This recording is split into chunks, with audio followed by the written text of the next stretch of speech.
The race last year that both you and Stuart were riding very well in. It's normally a race for the sprinters, but you're the kind of guys who can just get clear in the last kilometre. Yeah, that's pretty much the tactic today. Look after Fred for the sprint, but if the opportunity arises, we're out of there a kilometre or 500 metres to go, or try and do what Saugren and Guamont did last year and take the other guy. I think today is probably going to be a 10-15 man group getaway. There's too many strong guys in the bunch here to be waiting around for a sprint, I think. You started your professional career off riding for Rabobank, a Dutch team, and you moved on to Gann, and now you're riding alongside Stuart O'Grady, and the two of you seem to make a very good pair when it comes down to racing. Yeah, I think so.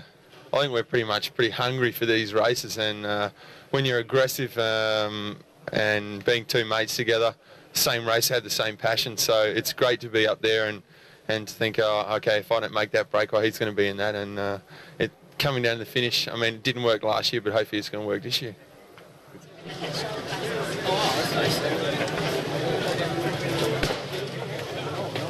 Well, Christian, first year as a professional and you're already riding all of the big races. It must come as a bit of a shock. Yeah, it's quite a bit of a shock. The weather for first is not exactly pleasing, and then on top of that, cobblestones and rain and all that. It's great, though. Last weekend, Tour of Flanders was your first actual attempt at one of the major World Cup events. What did you think? Oh, I mean, it was.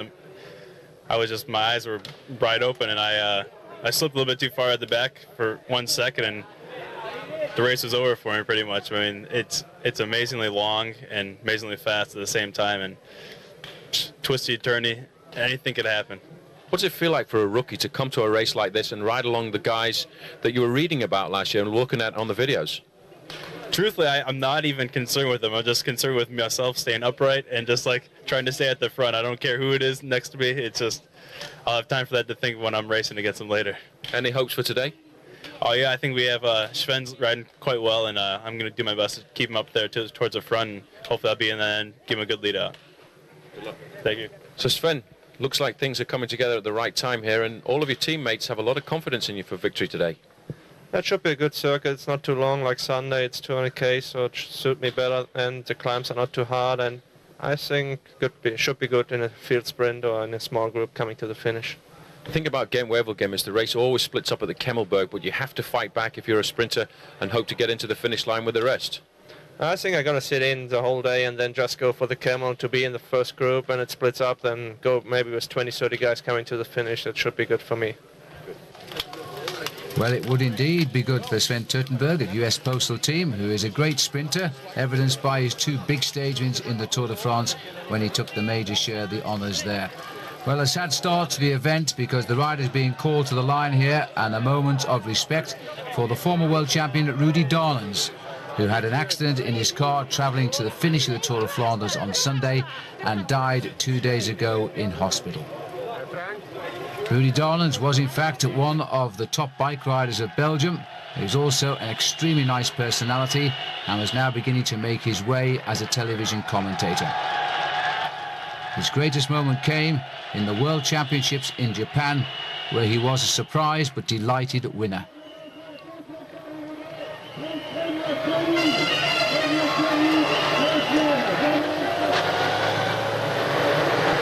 Rudy Darlens in the breakaway here with Dirk de Wolf.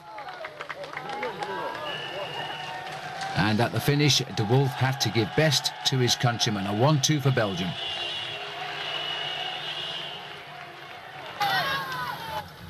And earlier in the same year, Rudy Darlens was in the thick of the action in the Tour of Flanders, beaten only by Moreno Argentin of Italy in the end. And in 1986, the great Sean Kelly was the only one who got in front of him in the Paris-Roubaix. Adrie van der Poel had finished third. In 1987, a year later, in atrocious conditions, Rudy Darlens was very much in the thick of the action. At the finish, beaten by Erik van der Aarden, but even so, he finished third. Here's one. And being two mates together, same race, had the same passion, so it's great to be up there and to think, oh, okay, if I don't make that breakaway, he's going to be in that. And coming down to the finish, I mean, it didn't work last year, but hopefully it's going to work this year.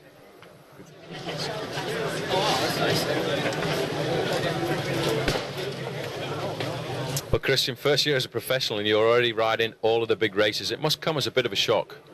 Yeah, it's quite a bit of a shock. The weather for first is not exactly pleasing, and then on top of that, cobblestones and rain and all that. It's great though. Last weekend, Tour of Flanders was your first actual attempt at one of the major World Cup events. What did you think?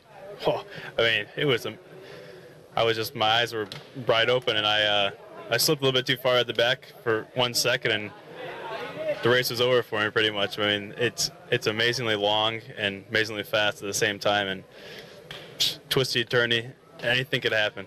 What does it feel like for a rookie to come to a race like this and ride along the guys that you were reading about last year and looking at on the videos?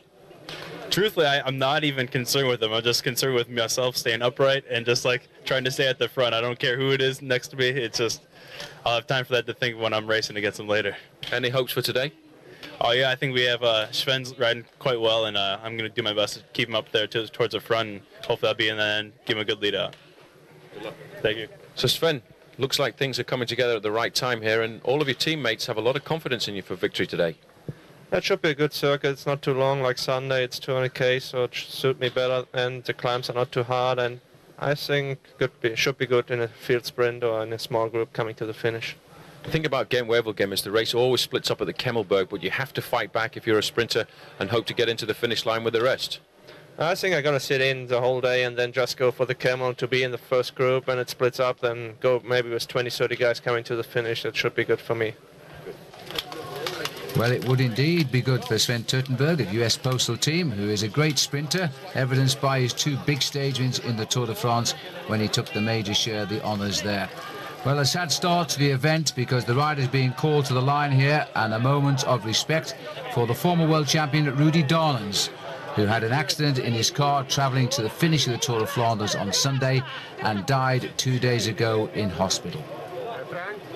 Rudy Darlens was in fact one of the top bike riders of Belgium. He was also an extremely nice personality and was now beginning to make his way as a television commentator. His greatest moment came in the World Championships in Japan, where he was a surprised but delighted winner.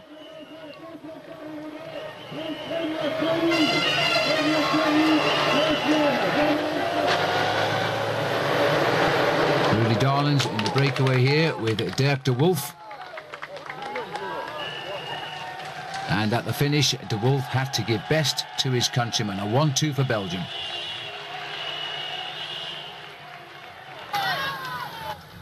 And earlier in the same year, Rudy Darlens was in the thick of the action in the Tour of Flanders, beaten only by Moreno Argentin of Italy in the end. And in 1986, the great Sean Kelly was the only one who got in front of him in the Paris-Roubaix. Adrie van der Poel had finished third. In 1987, a year later, in atrocious conditions, Rudy Darlens was very much in the thick of the action. At the finish, beaten by Erik van der Aarden, but even so, he finished third. He was one of Belgium's most popular riders.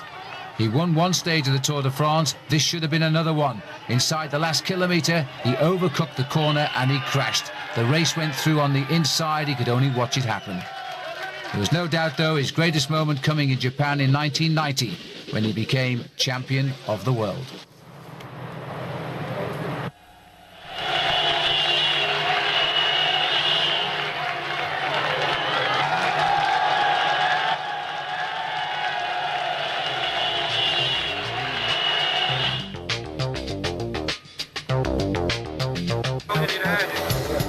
And we now join the action on the open roads of Flanders here with Gerrit and Van Drom.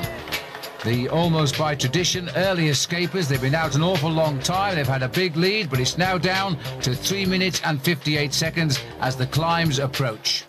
And now on the slopes of the Mont Noir, and their gap per 4 minutes now is rapidly starting to come down, because this is the critical part of Gent-Wevelgem. They go over here, the Mont Noir, and then over towards the Kemmelberg, which they climbed 2 times. And Rohan Museo, after his victory last weekend in the Tour of Flanders, looking very comfortable. Well, he shouldn't need any more confidence, that's for sure. These 2 riders, though, are seeing a big lead slowly reduce, so they can expect company very shortly. They might get over this climb, but it's unlikely they'll top the Kemmelberg without a lot of bike riders around them. As always, springtime here, the Kemmelberg crowded with people awaiting the arrival of the Ghent to Wevelgem race.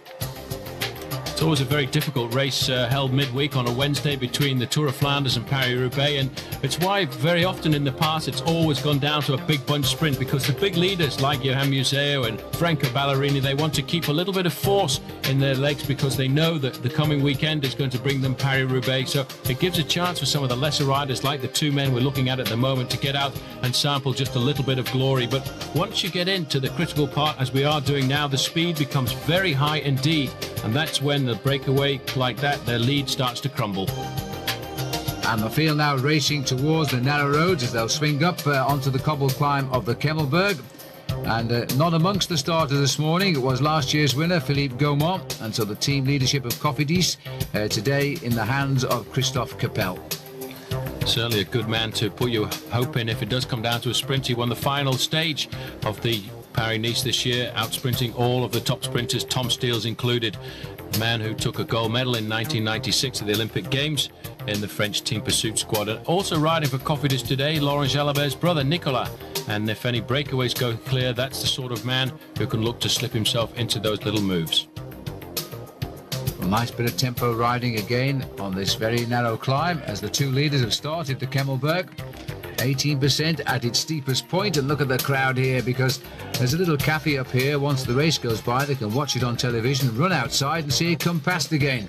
And then the best thing is stay and watch it finish on television, because it's a bit congested getting down to the finish from the top of the last climb of the Kemmelberg.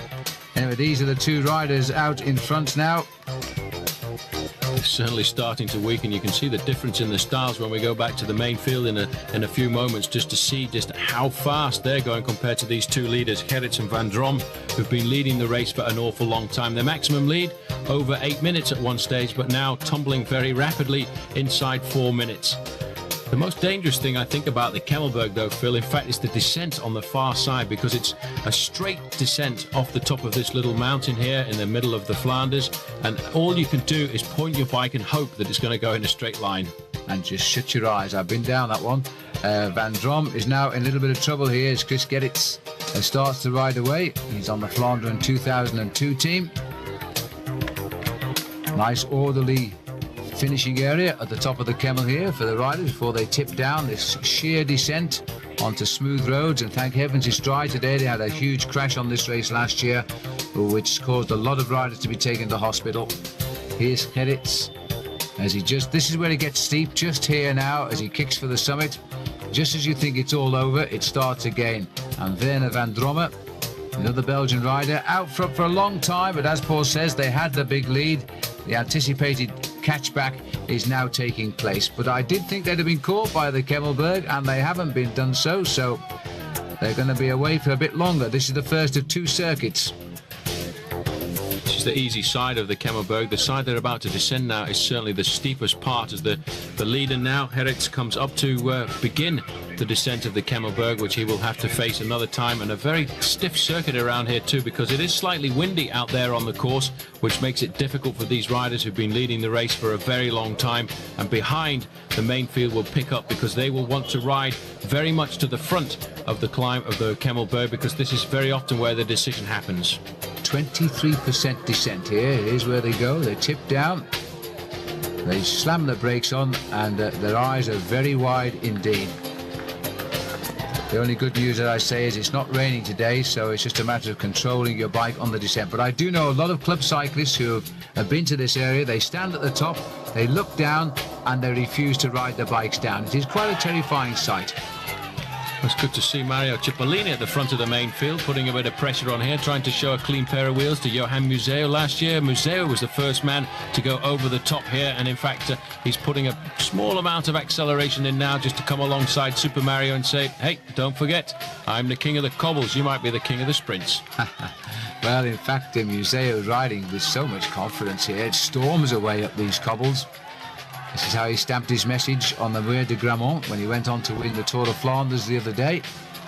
And Cipollini, well, one of his wins, by the way, came when they disqualified Jamaluddin Abdou-Japarov for irregular sprinting, and I was there on that occasion, and I felt the race referees were a little bit unfair on Abdou-Japarov on that occasion. Tom Steele's in the Belgian national champions jersey going through there too. A lot of hope, I think, for the Mapei squad on his shoulders this afternoon, because after all, he is one of the top sprinters on the European scene and riding very well with this year with 6 victories under his belt. There's the clock counting as Johan Museeuw comes up towards the top of the Kemmelberg. First time. It was just over 3 minutes at the bottom, so in fact they haven't pulled that much back on the climb itself, which is a little bit surprising. With the fast tempo riding to chase down to the climb, they did slice into the lead of the 2 front runners.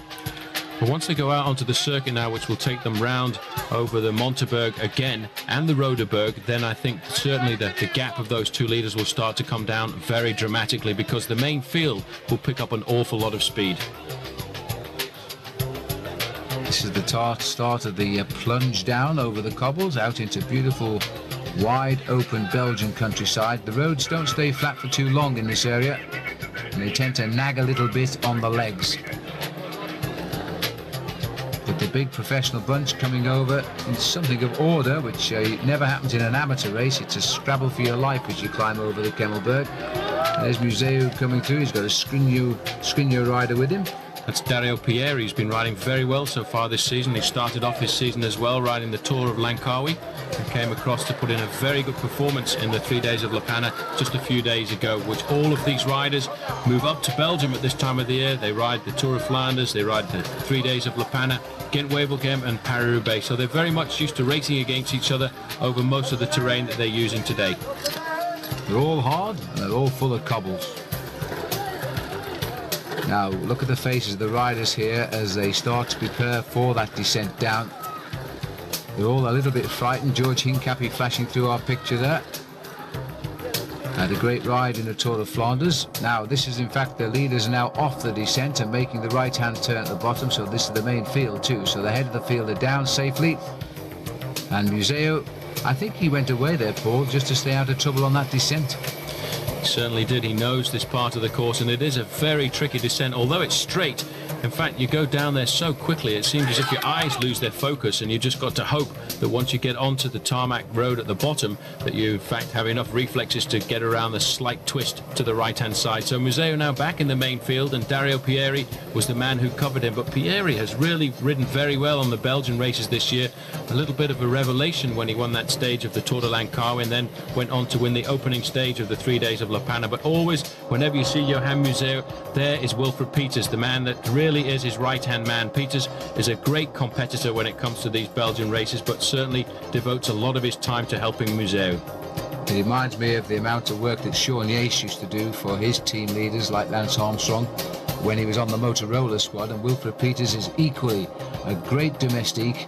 He seems to have the strength that would win him races for himself, but instead he gives all of that strength in the service of his team. They move smartly up the road here now as we catch up now with the Gann rider here, and this is Stewie O'Grady. Well, you won't keep him out of the action very long, will you?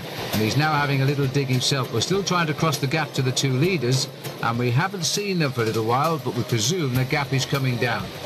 I would expect it's coming down pretty dramatically, because you can almost feel the difference in the speed. Stuart O'Grady down in quite an aerodynamic position there, using a low gear, just like the trackman that he is, a lot of suppleness. And what I think O'Grady will be hoping for is to get some reinforcements from behind, because it's around about a 20-kilometre circuit before they actually come back to the Kemmelberg, and a lot of open, windy roads.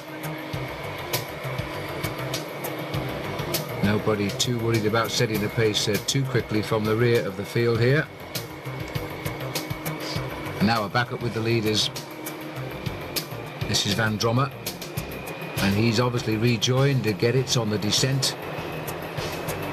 Gerrits not too willing to push the pace now. I think they know the capture is imminent. They certainly realise how quickly that gap has come down, and they've watched Ghent-Wevelgem behind so many times. In fact, it's come down very dramatically, 1 minute and 35 seconds to Stuart O'Grady, and not too much further back to the main field. So it looks as if it's all going to be over bar the shouting for the 2 leaders, and it'll be interesting to see just exactly who comes to the front on this very difficult part of the course. Now the emissaries are being dispatched from the main field now to try and get in contact with the leaders here. He's starting to mix it just a little bit. Servais Knaven in the thick of the action again for TBM. This looks like Scott Sunderland, is it? No, it's Andrea Brognara of Italy. This is where they're trying to break away, but these roads are no longer flat. In fact, they feel so heavy on the legs. And this looks as though Dieriksen's also come across the Brugap. There he is. Number 172, De Meester, Brognara and Canavan. That's the little four-man breakaway that's trying to get itself established here. They're in pursuit of Stuart O'Grady, who is in turn in pursuit of Gerrit and Van Drommel.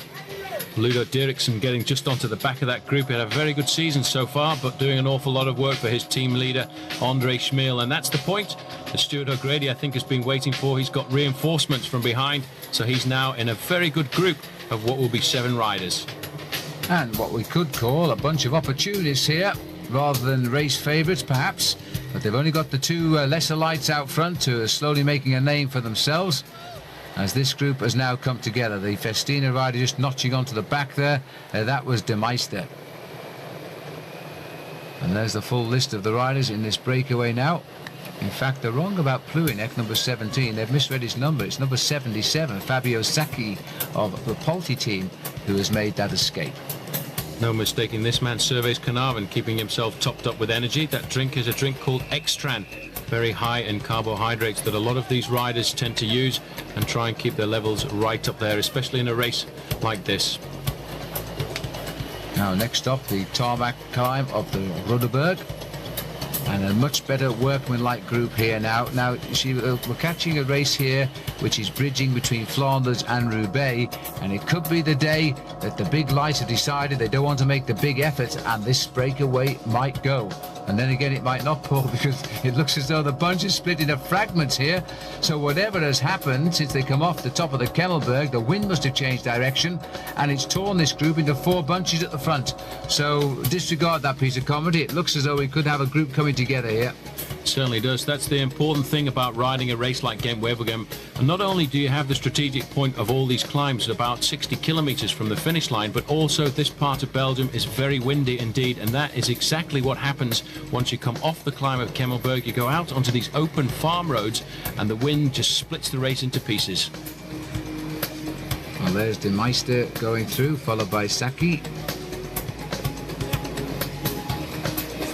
Steady workman group, but in fact they're not running away with this. They're not putting their backs in it because they know that there will be more decisions to be made on the circuit that they're on now. It's a tough undulating circuit, taking them over the Rodeberg and the Monteberg and the Kemmelberg for the last time, and it's whoever is in good striking distance to the front over the top of the Kemmelberg that you race for home.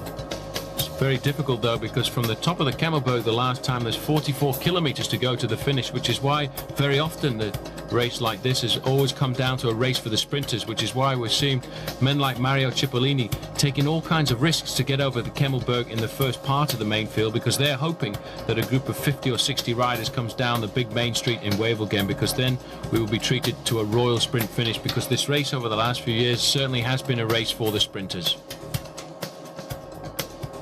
Very shortly we're going to have quite a few riders together at the front.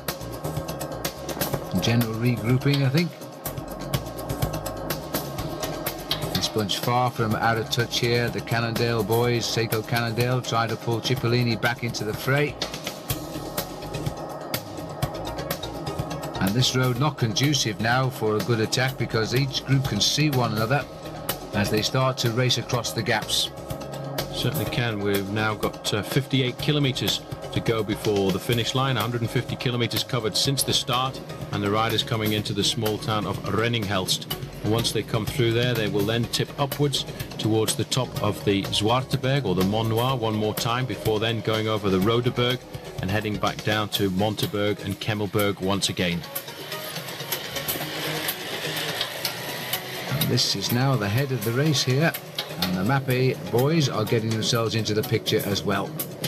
Well, certainly not thinking about a victory for Johan Museo today. More likely they're trying to make sure that they can bring it all back together for their man Tom Steels, because so far this season he's had 7 victories in the sprints around many of the races in Europe, including some in Paris-Nice, where he really was a dominant participant when it came down to the flatter stages.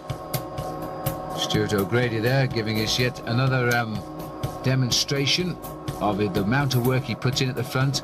Now the 2 leaders, the last 2 survivors, are still hanging on 45 seconds is all of the gap they've got now. But they're obviously not just hanging about out there. They're running a very good race indeed, those two youngsters. They certainly are, but I'm fairly confident now that by the time they get to Kemmelberg for the final time, they'll be swept up by the main field. In fact, information coming that Eric Zabel is still in this leading group of riders as well. So all the top sprinters of Europe going out and looking today, I think, to a very good showdown. Zabel, Cipollini and Tom Steels, that could be the recipe for a very exciting sprint down the main street. Well, as it has been in the past, indeed, in Wevelgem. But on the other hand, it's for my mind, it is not a sprinters' race anymore. But we'll see. It depends on the teams, whether they've got good sprinters they want to defend for, or whether they want to gamble with their opportunists on the squad. Certainly at the front of that group at the moment, it's the red jerseys of Seiko Cannondale and the pink jerseys of Telecom, looking to try and control affairs and keep it all together because they want their men in with a chance. But the most important thing, as you've said, though, is to get over the Kemmelberg, because that is a very difficult climb, and if you don't judge it rightly, a group of 30 or 40 riders can get clear and race all the way to the finish, as they did last year, and cheat a lot of the sprinters out of their chance for glory. Well, there's Seiko, closed down the first gap in the field as the boys at the front are just trying to split it up again here. Chance to see just over the fields there the Kemmelberg, which is what the riders are going to circumnavigate before they come back and climb up it for the second time here. This is Hans de Meester trying to leap off the front and make sure that he's the first man to join those two leaders, and their time gap now must certainly be disintegrating. He's finding nobody wanting to take him up at all, so de Meester may as well sit up and let the race come back to him.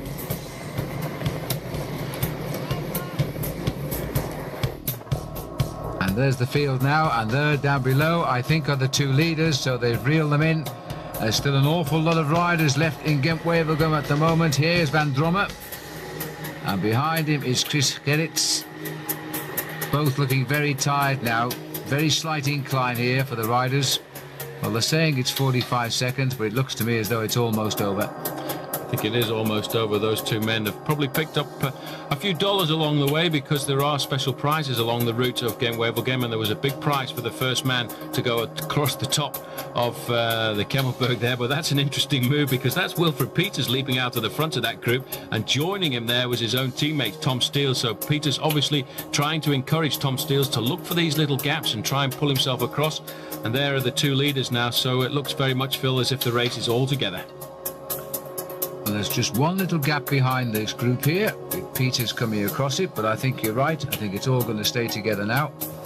And there's Peters has got Tom Steels on, but there's quite a scurrying of riders now. The Lotto boys are across again, thinking of their evergreen Andre Schmil. And the race, as you say, Paul, is definitely all together. The only riders not here now are trailing somewhere around the sag wagon, but a long day of racing by those two breakaway riders. Now putting them back in the field. Chris Pears here riding for Lotto, trying to keep the pace high, and right behind him Nico Matin, another Mappé rider, very good friend of Frank van den Broeke, a former champion of Belgium in the time trial, and certainly well integrated now into the Mappé squad. All of these riders feel that they put enough pressure on to split the main field, but looking over the shoulders they can see there's still an awful lot of riders left. And there's still a lot of riders willing to have a go here. Polti have gone out on the attack again. Cofidis feeling perhaps this race is theirs, offering a little bit of a counter-attack. Laurent Debian, a local rider, lives just across the border in Roubaix. He's hoping to try and surprise everybody, and he knows this area very well, spends a lot of time training on these roads. Now this is the town here of Reddinghelst, and these riders will pick their way through here, and once they get to the end of the town they'll turn left, and they have a very difficult climb known as the Mont Noir, or the Zwarteberg, the Black Mountain, and that is where a good move could come. And that's the start of a series of them, finishing with the Kemmelberg. 153 kilometres gone now, so the best part of 100 miles in the legs. It's been a very active bunch, but again, as we saw in Hepvolk and as we saw in the Tour of Flanders, they haven't found yet too many riders can get away from the comfort of the big peloton. Small split starting to appear in the main field here, but I think once the road tilts up just to the summit of this climb, then there'll be a general regrouping from behind. Here's Brian Home, And rumours starting to run a little bit rife that Brian Holm is not too happy with the Jack and Jones team. There seems to be a bit of a fallout with the Danish riders. They've all been brought together on this new squad to represent Danish cycling across the European circuit, but there's been one or two little discussions between Brian Holm and the rest of the management, so hopefully they'll be able to sort that out. As Brian Holm, a great professional over the last few years, rode for many seasons on Team Telecom with Jan Ulrich and Eric Zabel at the Tour de France, but now representing his own country in the Jack and Jones squad. So as Holmes goes back into the bunch there, we've still got these two riders trying to go. I think it's still Laurent Debian trying to get clear. Now the Seiko team trying to liven it up, and they're all starting to have a little dash at the climb now as he starts to bite into the legs. Magnus Backstedt on the front for Gann there, trying to encourage somebody from his team, and it looked like Frank Vandenbroek trying to go across there. Now Vandenbroek knows these roads very well indeed. He lives about 7 kilometers from here in the town of Plugster, where his dad has a small cafe right on the corner in the center of town. There it is, wearing number 8, Frank Vandenbroek. He's obviously been sent out there by Tom Steels and Johan Museo to cover these little moves on the very tiny little roads of the Heuvelland, which this area is called. Snappy little climb, best part of a kilometre now of the Rudeberg, the Red Mountain. And still Laurent Debian holding on to a very slender lead over the rest of the main field here, and on his wheel the Polti rider is Christian Salvato. But coming across in a group of 4 or 5 riders is Frank Vandenbroek, so he certainly has been very attentive, and he's got the power after that victory of his in Paris-Nice earlier this month. He's shown that he is really moving up to the top of international cycling with a victory in Paris-Nice at the age of 23. I think that really does show that he certainly will be a man for the future. Reminds us of the early days of Jacques Anquetil, who won Paris-Nice 5 times. So everybody who's saying that Frank Vandenbroek is a star of the future could well be right. 2 second places on 2 stages in last year's Tour de France, which upset him because he wanted the wins, of course. But he's continuing now to develop into a very good bike rider indeed. It certainly is. This is Magnus Backstedt, 4 times champion of his own country at the time trial. A very strong rider, and I think a great asset for the Gann squad, who've tried to strengthen their ranks this year. But it's amazing that Roger Leger has always been the manager of this French team, but he always seems to pull in a lot of foreign riders. I don't know if he maybe has much more confidence in the English-speaking and the Scandinavian riders. You could be right, but he's certainly been a great ally to the British riders like Chris Boorman, and making sure they get on the team, and Henk Vogels, Stuart O'Grady, and Scott Sunderland was there briefly. He's now moved on to a Belgian squad this year. This is the composition then at the breakaway: Vandenbroek, Debian, Lefebvre, Salvato, Petito. Now this is a very good move indeed, especially with the like of Vandenbroek in here, because that means the Mappe team are going to shut down at the back now.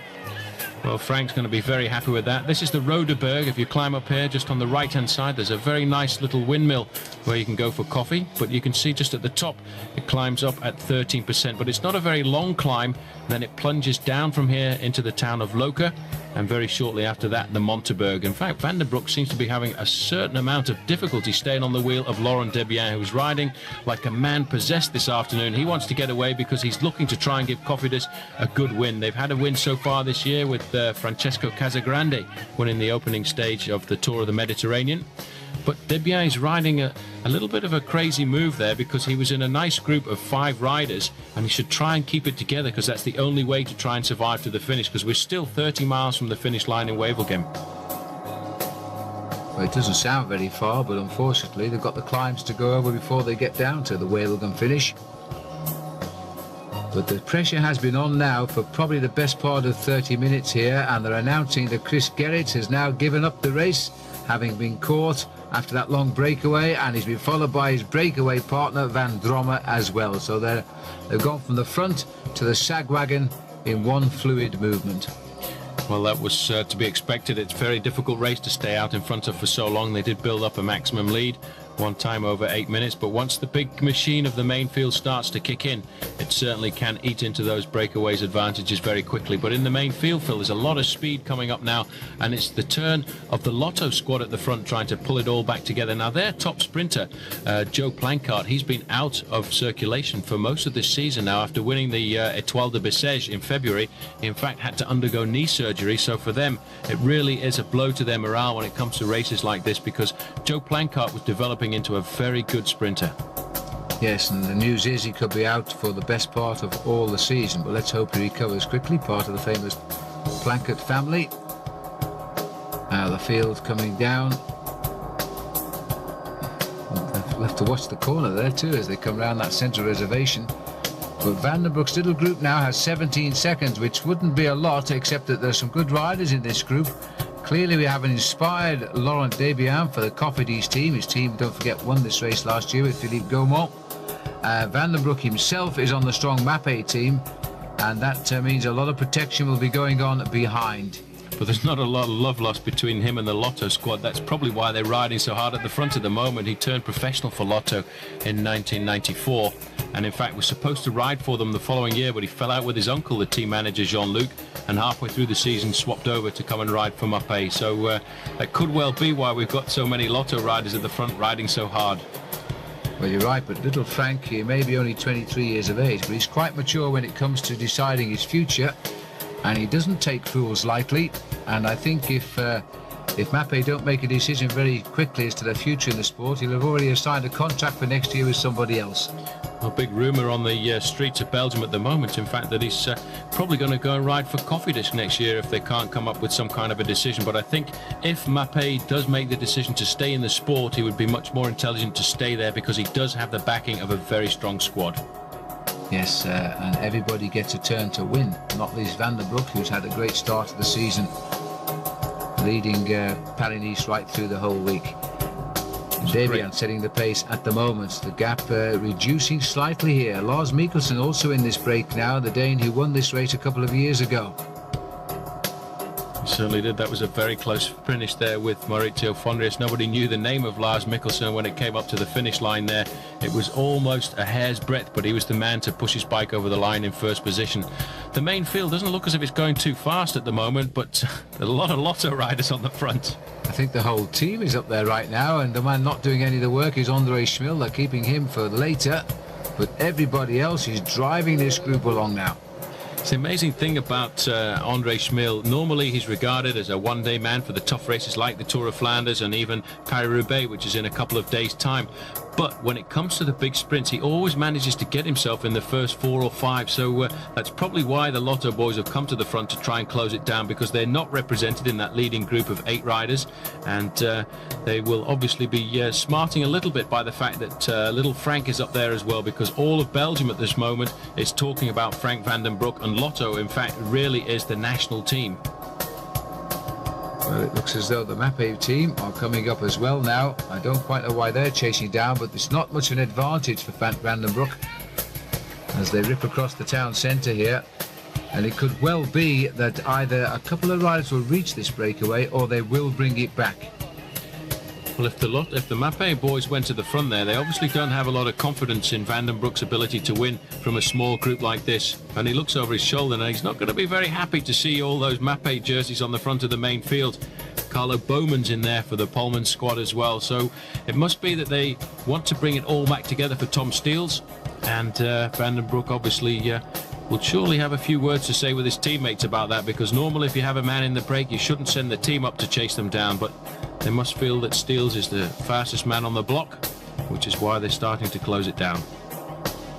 Just for the moment, somebody's put the brakes on. The peloton is completely fattened out, so it may go away again. Very often it does. The answer is, if you're in a breakaway, don't give up till you feel the hot air of the peloton around you, because very often they can almost touch you, and for no apparent reason stop chasing and you're on your way again.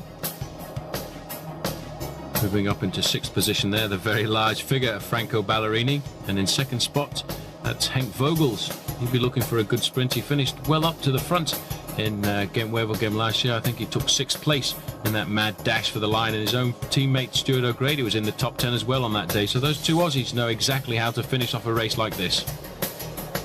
And maybe finish off the break as well, because it does look as though they are going to wind it in. The breakaway still hanging on.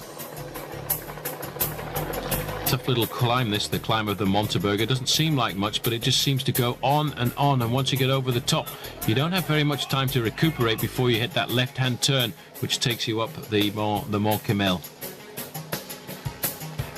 Salvato is the rider setting the pace at the moment. The gap, if anything, may have stretched just a little bit through the trees there.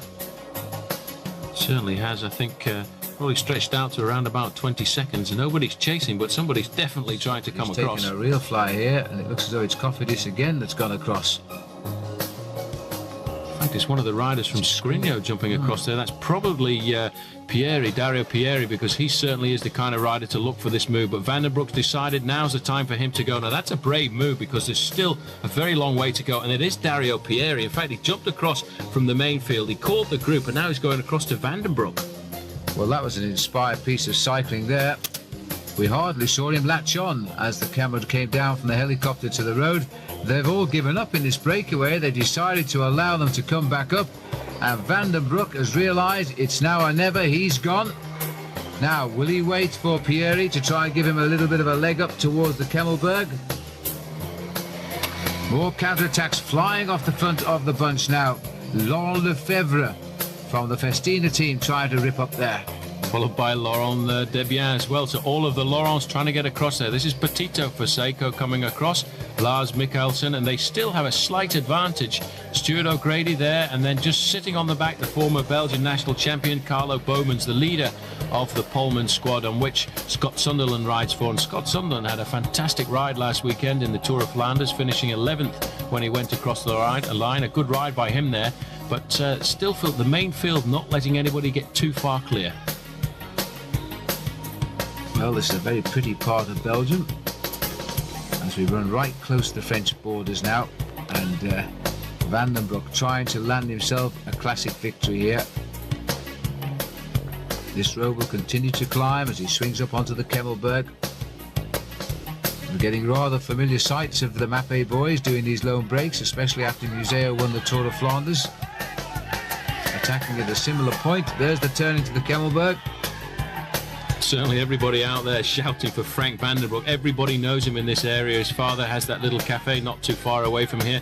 But something not a lot of people knew about Frank Van den Broek. In fact, as a junior, he was in fact the cross-country champion of Belgium on a very muddy day in Ploegstedt. He actually managed to win that cross-country title, and a very interesting performance by him, because he's then been kept away from cycling by his father, who himself was a top amateur rider with 300 victories to his credit, but always he was in the shadow of his uncle Jean-Luc Van den Broek, because everybody in Belgium talked about Jean-Luc being the next Eddy Merckx, and they tried to discourage Frank from taking up cycling because they figured it would be too much pressure. But it's a decision he came up with himself, and having already been champion of Belgium in the cross-country, he's decided now that he wants to be a successful bike rider, and today he's riding very successfully up the Kemmel. You see just how difficult it was for Pieri to get onto his wheel.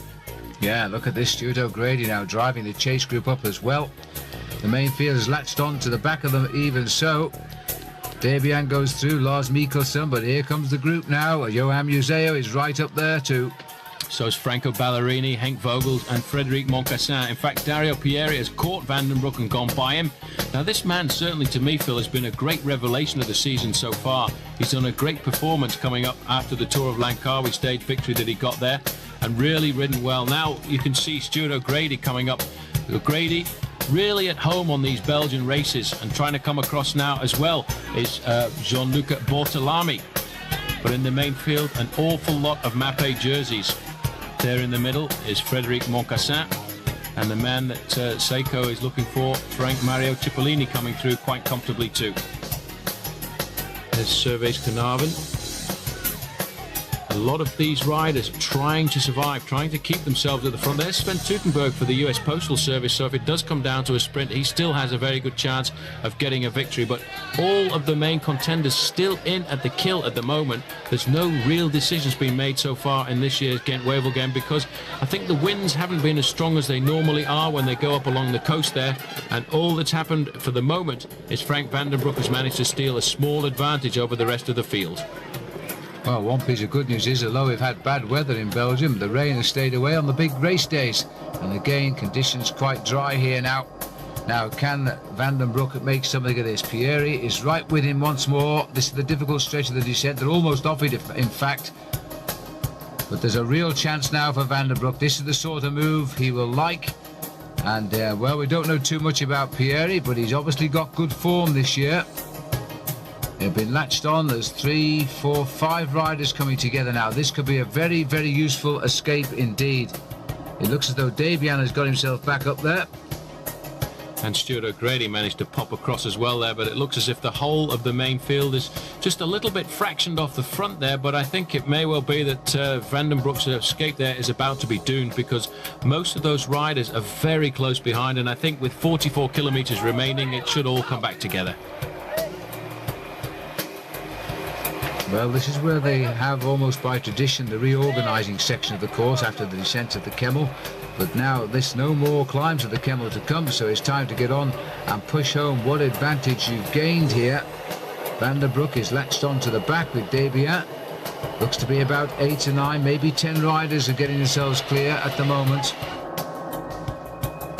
Riders coming up one at a time there. I thought I saw the shape of Franco Ballerini coming across there as well, with Bruno Boscardin from the Festina squad, and a little bit further back another very large group of riders starting to form. But you see, the second time over the Kemmel really has caused a bit of devastation in the field, because there are several groups now, and if they get themselves organised, they should be able to pull it all back together. But all of this is because of the pressure of the chase behind Frank van den Broek. Well, we'll catch up the composition of the group. Oh, here it comes. Ballerini is headed up. You're absolutely right. Van den Broek is still there. He started it all really, along with Pieri. Bowmans has got back in. Petito, Mikkelsen, O'Grady. It's a very strong group now. It's just the sort of group that could well stay away to the finish here.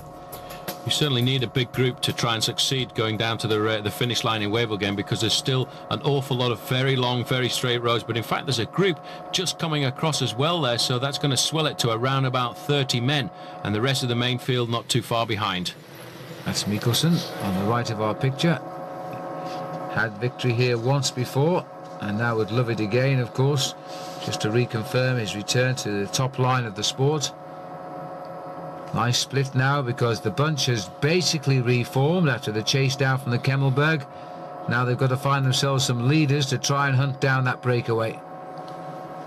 You certainly will. This is very similar to the situation last year when the group got away just after the Kemmelberg. About 20 riders managed to get off the front, and the big loser on that day was Eric Zabel. But information coming to us today, in fact, that Eric Zabel has managed to get across the gap, and he's in this leading group of riders, which is estimated to be 33 members. And also he's got a great teammate in there as well, because Giovanni Lombardi from Telecom is in the move as well. Former Olympic champion on the track, and a very good sprinter indeed. Now a lot of guys looking at one another here. There's an attack by O'Grady, comes right up on the television camera and then swings into the action. So it looks as though they're going to have a resort here at the front.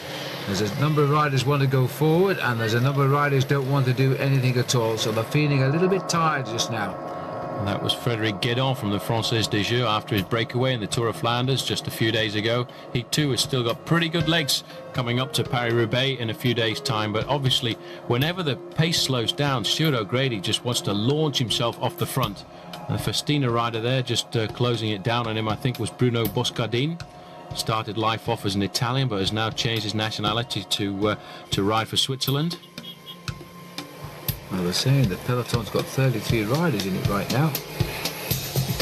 Cipollini going through there, followed by Eric Zabel, Giovanni Lombardi. So a lot of the top sprinters paying a lot of attention here. There's Johan Museo going through as well, and his own teammate Franco Ballerini. So a lot of riders from Mapei in this squad, because also Nico Matin is there, and and obviously the man who started it all coming into the frame right now, Frank van den Broek. One or two of the sprinters up here now. Baldato is here, so too is Cipollini. Lombardi and Zabel all can sprint. Blijlevens as well. Peter van Petergem, Scott Sunderland once again making a move. There is Rolf Sorensen, Frederic Moncassin, Fabio Baldato. So not very many of the top sprinters have missed out on this move, Phil. So looking like a very good composition for the moment. Well, they've done well actually, because there are no more hills of note now. So in theory they should take this race down to the finishing line and have a battle to themselves. But I'm not so sure, because this long running does lead a lot of opportunity for riders to get off the front and then hope their teammates can do a little bit of disrupting at the back. Blijlevens is the man that a lot of riders thought had a great chance of victory this morning. It's going to be a great sprint victory if all of this stays together, because two men at the top of the winning board so far this season are Eric Zabel with 6 victories so far, and Tom Steels with 6 victories so far this season. But a lot of people feel that the fastest pure sprinter is your own Blijlevens. He's maturing as a big bike rider now. A couple of stage wins in the Tour de France, but maybe this year he'll help himself to 1 or 2 more. 40 seconds now to Van den Broek's group. The legs there of Andrea Tappi, number 5. Number 93 passing through is Petito. Maybe thinking no doubt of a good performance in the upcoming Tour of Italy this year. He always plays a pretty prominent part in that event. It certainly does. And Ivan Gotti, last year's winner of the Tour of Italy, who rides for the Seiko Cannondale team, had a very quiet start to the season this year, but certainly was a great introduction to the sport of professional road cycling for Cannondale, with Mario Cipollini winning the points jersey, Van Gotti winning the overall pink jersey at the end of the Tour of Italy. And the performances of Cipollini when it came to the Tour de France, I think they had to be quite happy with their introduction into the sport. They certainly go a long way to improve on it. Now there's the little escape group, and the field more or less all together. It's a big breakaway this. The average speed, well, it's quite slow really, 37.5 kilometers an hour. I know we've had a few hills, but normally on this sort of course we'd expect it to be just a little bit quicker, so the wind has been troublesome today. There's still quite a bit of speed in the main field, but it makes you wonder who exactly is going to be the team to organise the chase behind, because a lot of the top men have managed to get themselves into this group, and the only man who appears to be missing at the moment, in fact, is Andre Schmil and anybody from the Lotto squad. Well, that's true. We haven't seen Schmil at all. He must be in that chase group there with the Lotto boys working pretty hard, as Seiko are now beginning to spearhead the front of this race here. Certainly are. I think they have a lot of confidence, because Mario Cipollini is very comfortably in this lead group, and they're getting some help as well from the pink jerseys of Deutsches Telekom, because their man Eric Zabel certainly has been a prolific winner so far this season. The gap not really starting to open up at the moment, still hovering around the 45-second mark as Bruno Boscardin comes to the front to try and make sure that he can open up the gap over the rest of the chasers. Well, with the camel on their backs now, the riders racing towards Wevelgem. As the kilometres tick off, they're going to feel pretty confident of success here, because the main chase is not full on yet. Henk Vogel's shaking his head here. He's got a problem, I think. Difficult to see exactly what his problem was there, as we get a chance here to look at 113. Dario Pieri, one of the first men to start this move with Frank van den Broek, and his teammate there just sitting behind him, 115, is Gabriele Balducci. Scott Sunderland, and at the back here, it's going to be difficult for Henk Vogels, if he has a serious problem, to get any help from his team car, because the gap is not yet big enough for the team managers to come in. It has to be legally 1 minute before team managers can come in to help out. There is a neutral service car behind there, but it may well be something a little bit more specific to his own team car that he requires. Well, there more or less you can see the gap now. It looks to be around about 40 seconds, if that. So they're not going to exactly fly out of sight here, and while on these long straight roads, which do hang around for a while now, they could well organise a chase down here. The only advantage, I suppose, is a lot of teams have got riders in this front group. A and a lot of teams have got the right riders. The big teams have all got the men they want present in this leading group of riders here, so they must be happy with the makeup, which then makes you wonder just exactly who has got the power to drive behind, because TVM have got their man up there, Jeroen Blijleven. Seiko must be pretty happy with Mario Cipollini, and of course the one big sprinter missing is Tom Steels. But Mapei, I think, with 4 men up there, they must feel quite confident, because when given his chance, Johan Museeuw still does know how to win some pretty good bunch sprints. Just over 40 seconds and it is officially, so they can't see them, and it's not too far at all. It's the first sprinkling of Italian team riders up here as well. They won't want to take it down to the sprint, with the exception of perhaps Cipollini and 1 or 2 others. There's Vogels and O'Grady having a chat. Friends and teammates, they often turn up in the same breaks together. Frederick Guédon wearing number 43, the winner of last year's Paris-Roubaix. And Peter van Petegem, who's becoming somewhat of a local favourite in Belgium, and Big Mario himself. Well, he's had a great start to the season, but now a counter-attack going right from the centre of the bunch, and this is Frank van der Broek again. That's his best mate, actually. It's Nico Matin wearing number 7. These two riders very closely alike. They really get on well together. They spend a lot of time socialising, not only racing on the same team. So Matin has gone out to the front there, and Boscardin is the man jumping out after him. So this might well alter the whole complexion now, because the main field were within 3/4 of a minute, but once the counter-attack start, this could immediately pull this on away. There's Frank van der Broek actually still in the line. He's probably quite well aware that Nico is attacked, because he came from down the body of the escape. And there you see them both up front at the moment with Bruno Boscardin and Nico Matin.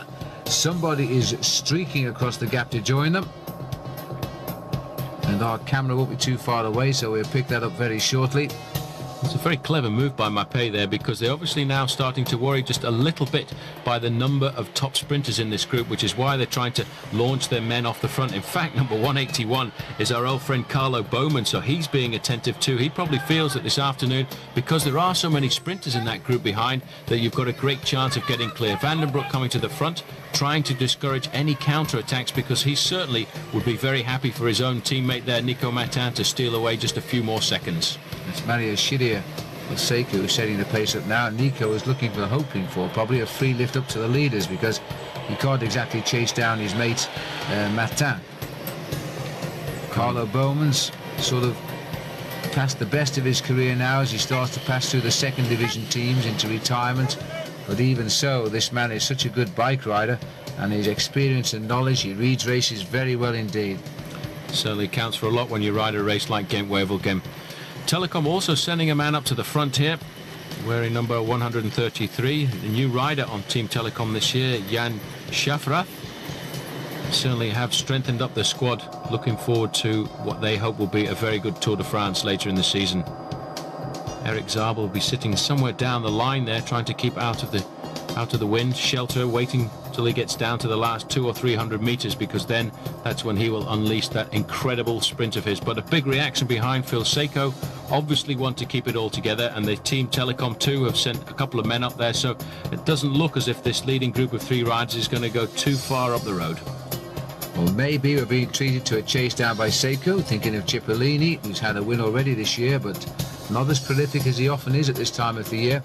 But the Seiko boys getting ready also for the Tour of Italy, when they'll hope they'll be pacing Cipollini to 1 or 2 stage wins as per usual. Cipollini hasn't been quite as successful as he normally is at this time of the season. In fact, only 2 victories under his belt so far, and Jeroen Blijleven, a man who everybody feels is a big favourite for the win today, if it can come down to a big sprint when we come into Wevelgem, has only won 3 against 6 for Zabel and 6 for Tom Steels. And Tom Steels obviously letting down the Mapei squad a little bit by missing a huge group like this, because we're being told that there are 33 riders in this group at the moment. So to miss a group like that, there really must have been something wrong with Steels before the start. Yes, he just put in 1 appearance in this race when he bridged across the gap on the last lap, and then he disappeared out of the frame altogether. Jan Schafrath in second place here, newcomer on the block, part of the top-class German amateur team until this year. Just see how fast it is now. That front group is one very long line indeed, because the hammer has been put down by the Seiko team. Not one of those riders in the team thinking about anything else but getting it all back together for Mario Cipollini, because Cippo, when it comes down to a big sprint like this at the end of Ghent-Wevelgem for a semi-classic, certainly knows how to unleash a real turn of speed. But they've still got to catch the 3 breakaways before it be any use at all to him. He knows that. He'll sit back and just hope the boys do a good job. Bortolami managed to get himself across to that group with Matin and Carlo Bowmans, but in fact the gap has come down pretty dramatically there, so surely these 3 riders will get pulled back into the fold, and then we might see a counter-attack coming from Ballerini or Museo, because I think the reason that Matin went out on the attack here is because they don't feel confident that they can win if it comes down to the sprint, so they may well try and force a small group to get clear. There doesn't seem a lot of help coming back, but for the Seiko riders, although the gap is closing down, it's just about 26 kilometers to go now, 15-16 miles from the finish. Still a lot of time to reshape this race even now. Certainly is. Those Seiko boys put in a fair turn of speed as they came around the corner there, and I think everybody behind them was gasping for breath, and pretty shortly they'll have the 3 leaders back in the fold. And sitting very comfortably there in 4th position is Frank van den Broek, just hoping, I think, that his old mate Nico Matin can hold on just a little bit longer. But once we get to the end of this section of road, we actually come out onto the very big main road from Ypres down into Wevelgem, and that is where it's so difficult to stay clear, and it looks as if it's almost all over for the 3 leaders. Well, it looks as though Mario Scirea has just crossed the gap by himself here with Seiko and latched onto the back of the breakaway. And then comes the rest of it. Schafrath comes on, and followed by Petito. So the race is all together again, and still everything to race for here. Is quite a big bunch has formed once more at the front, and soon they'll be out of these back roads and down to the highways. Still, the gap hasn't gone up to that 1 minute mark, because there's only one neutral service car behind this leading group of riders, and the main field must still be hovering just a little bit further down in the distance, and I would think that will be the, in fact, information is that it is 1 minute the gap now, and obviously the big loser this afternoon is Andre Schmil, and I'm sure that anybody riding at the front of that group behind must have a Lotto jersey on. Well, we haven't had a chance to really get down alongside this break and nail every one of the riders in it, but nobody's seen a sight of a Lotto jersey yet. And immediately the capture's taken place, it is again the Seiko boys who have taken over the pacemaking at the front. They're even having a chat about it here. Tito's turn at the front now. These are the legs of Schafrath. He's settling into the pro scene pretty quickly. He certainly is, and a great team to serve your apprenticeship out on, a team like the Telecom squad, because they've got such a great chance of victories when it comes down to events like this, with Eric Zabel, who is somewhere sitting in the back there waiting for the moment when he can unleash his killer sprint. Just keeping an eye probably on Jeroen Blijlevens, the other rapid man in this race this afternoon. Jeroen Blijlevens on stage victory in the Tour de France last year, and certainly is a very quick man when it comes down to the final few meters of a race like this. And it does seem in international cycling that a lot more sprinters are starting to come into the sport again. There was a time when sprinters really didn't have the chance. The races were dominated by so many breakaways, but now it seems with teams like Seiko, Cannondale just basing their whole tactics on keeping races together for their man Mario Cipollini to win. Well, maybe they're turning Ghent-Wevelgem back into a sprinters classy again, and the hills, they've managed to even out just that little bit, which you can often do if you've got a strong team about you, because you can just close the race down once the hills have gone by. It is certainly an awful long way to the finish line from the top of the Kemmelberg the last time, 44 kilometers, about 27 miles, which is probably what the tactic was this afternoon of Seiko, just to let small groups go clear. They let Frank van den Broek attack on the slopes of the Kemmel there, knowing full well that once it came to the big long run into the finish, as long as Mario Cipollini was with them, then they could pick up the pace and start to close it down.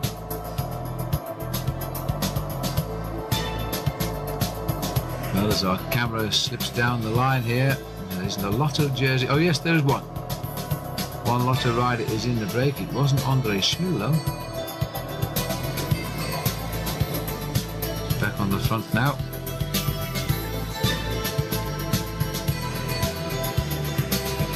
These guys are looking pretty relaxed considering they've been under pressure. There's an abundance of Mapei jerseys here now. There's the big man himself, Cipollini.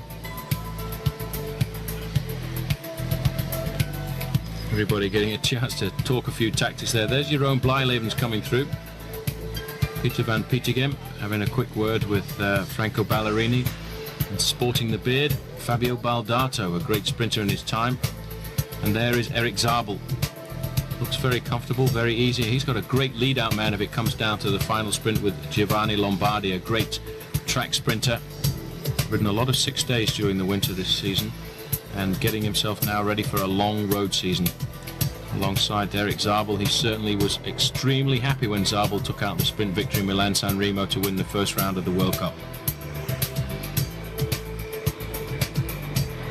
Well, the distance is coming down, but they're going to have to again rethink how they're going to win this one. There's a lot of guys in here looking a bit fresh just at the moment. Just two riders from Saeco Cannondale doing all the work on the front. They're getting a little bit of help from the rider from Deutsche Telekom, but it's a lot of work to do considering there's about 30 passengers in this group now waiting for some opportunity to attack. And that's one thing that Saeco have had to do now is make sure that they can control the race. That's how the race has unfolded over the last few years. 1988 went to Sean Kelly, and 1989 Gerrit Solleveld won ahead of my friend Sean Yates. So far, Tom Steels, who won 2 years ago and was second last year, we haven't seen hide nor hair of him this time around. Philippe Gaumont was the one that pinched the sprint last time out. I think he caught everybody unawares there. In fact, the live camera at the finish went to the wrong man. He thought Johan Capio had won, and there wasn't a cameraman in sight around the Frenchman. Mario Cipollini looking very comfortable. Shaved his locks just a little bit through the winter season. Get a chance now. There's Van den Broek. That's Zabel. And the work still being done by those two Saeco riders at the front. Now they're going to have a very hard run into the finish because shortly they're going to take a right-hand turn onto the big main road, and that's when it will be difficult to control any attacks. So little Petito and Schiria, or big Petito and Schiria, and Shafrath. They're the three riders who seem to be the workhorses of this breakaway, or this chase.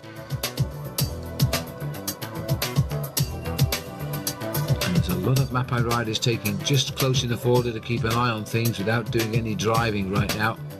Certainly four very strong Mapei riders in this leading group of 30. Johan Museo, Franco Ballerini, Nico Matin, Frank van den Broeke. This is a very difficult part of the course too, because it switches and winds all the way through the Belgian fields there before it comes back onto that big main road, and then it's almost a straight run into the finish.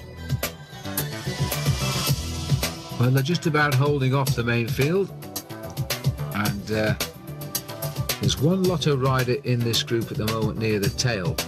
And the gap is still 1 minute, so they're not going anywhere at the moment.